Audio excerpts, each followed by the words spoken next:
Dalam pemrograman, ada dua cara dalam menyelesaikan suatu permasalahan atau algoritma. Yang pertama kita sebut sebagai pseudocode. Kemudian yang kedua ada flowchart. Apa itu pseudocode? Pseudocode adalah cara menuliskan langkah-langkah logika program dengan menggunakan bahasa menyerupai manusia. Sedangkan flowchart adalah diagram atau bagan alir untuk menyelesaikan permasalahan algoritma dengan menggunakan simbol-simbol sederhana. Kita mulai dari pseudocode. Pseudocode ini memiliki 3 struktur yang perlu kita pahami. Yang pertama ada judul, yang kedua ada deklarasi, dan yang ketiga ada algoritma.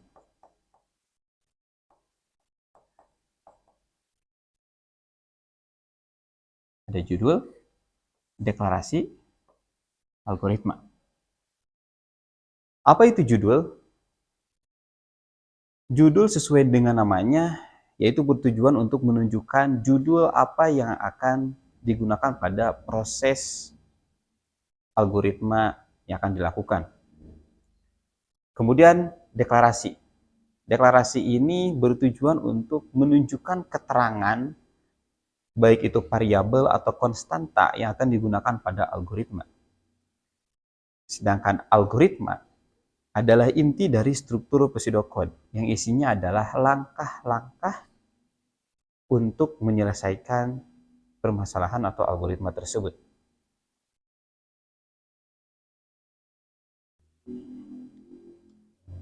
Untuk flowchart, sebelumnya sudah saya lampirkan simbol-simbol dari flowchart seperti terminator, kemudian input, output, dan sebagainya. Kita ambil contoh untuk pseudocode yang nanti bisa kita convert atau konversi ke dalam bentuk flowchart atau kebalikannya dari flowchart ke pseudocode. Misal sekarang saya memiliki permasalahan. Saya ingin suatu program yang bisa menampilkan hasil penjumlahan dari dua bilangan, bilangan 1 dan bilangan 2. Misal nanti saya memasukkan bilangan 1 5 dan bilangan 2 5, maka nanti hasilnya adalah 10. Nah, bagaimana penyelesaian untuk program yang ingin saya lakukan tersebut? Kita bisa diselesaikan dalam bentuk pseudocode atau flowchart. Yang pertama kita selesaikan dengan pseudocode.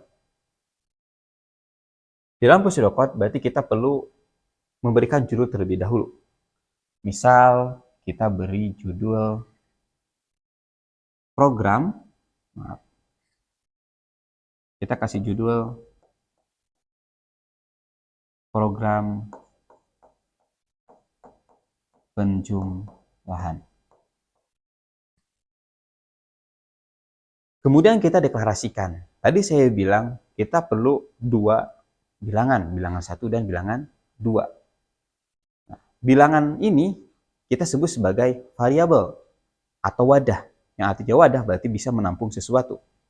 Yang namanya wadah atau variabel dia harus memiliki tipe data.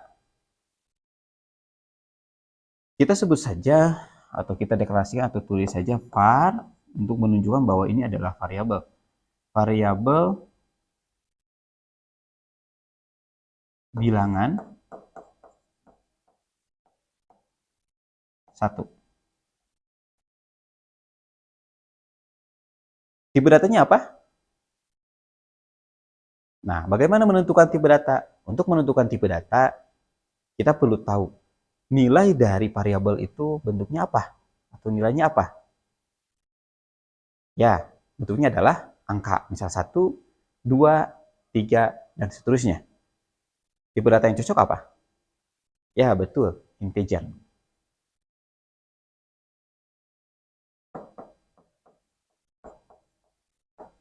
Integer. Kemudian kita deklarasikan variabel yang kedua, yaitu bilangan 2. Kita samakan tipe datanya itu integer.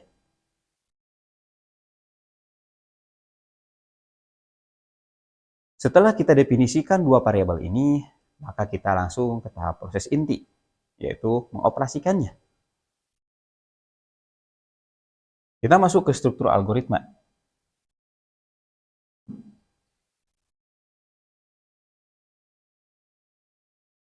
Misal kita masukkan bilangan per bilangan. Misal kita yang pertama masukkan, kita tulis input atau masukkan, boleh silahkan. Tapi kita menggunakan bahasa Inggris, biar general kita pakai input. Apa yang diinput? Input yang pertama yaitu bilangan 1. Kemudian kita input lagi bilangan 2. Setelah bilangan 1 dan bilangan 2 masuk, selanjutnya kita proses. Kita proses bilangan 1 ditambah, karena ini program penjumlahan, bilangan 2. Misal nanti kita masukkan bilangan ini 5, kemudian masukin bilangan lagi 6, berarti nanti hasilnya adalah 11. Nah, 11 ini kita simpan di mana? Tentunya kita perlu variabel baru untuk menampung nilai baru ini.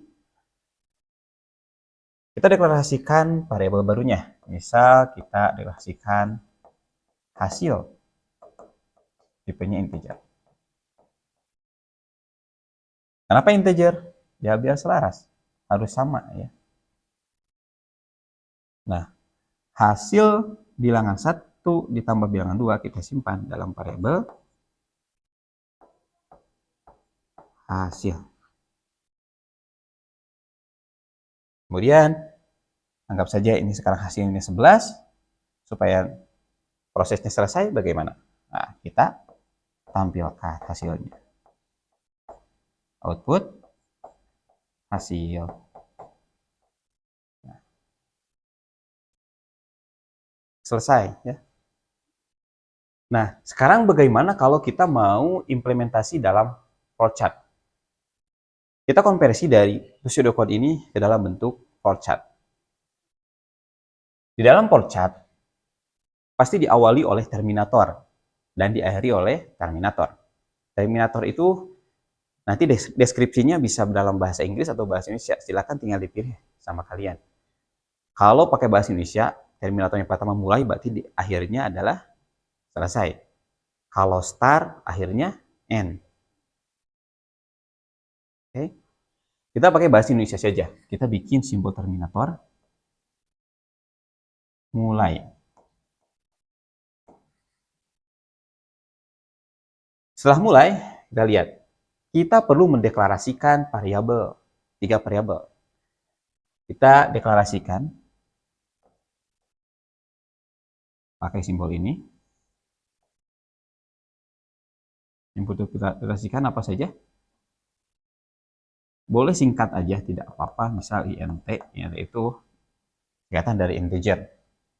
Kita deklarasikan di sini integer bilangan 1 misalnya. Ini bebas ya, kalau di sini bilangan 1, di sana bil 1, ya tidak apa-apa. Yang penting konsisten. Gak apa-apa bil 1. Misal bil 1, bil 2, dan hasil. Kemudian, ini setelah kita deklarasikan, kita input 2 bilangan. Kita pakai simbol input.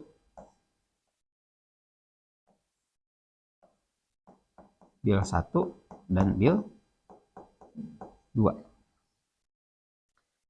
Setelah bilangan 1 dan bilangan 2 diinput, maka kita proses. Proses itu simbolnya seperti ini.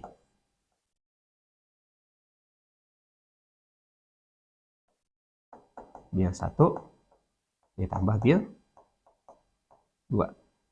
Hasilnya disimpan dalam variabel hasil. Kemudian kita output. Apa yang di output? Yang di output adalah hasil. Kemudian selesai.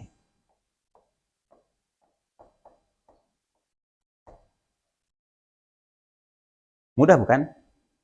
Ya, selama kita berusaha dan belajar, pasti mudah. Nah, coba lihat.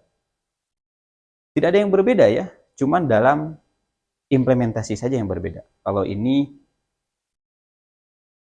dalam tulisan biasa, tanpa simbol, kalau ini dengan simbol.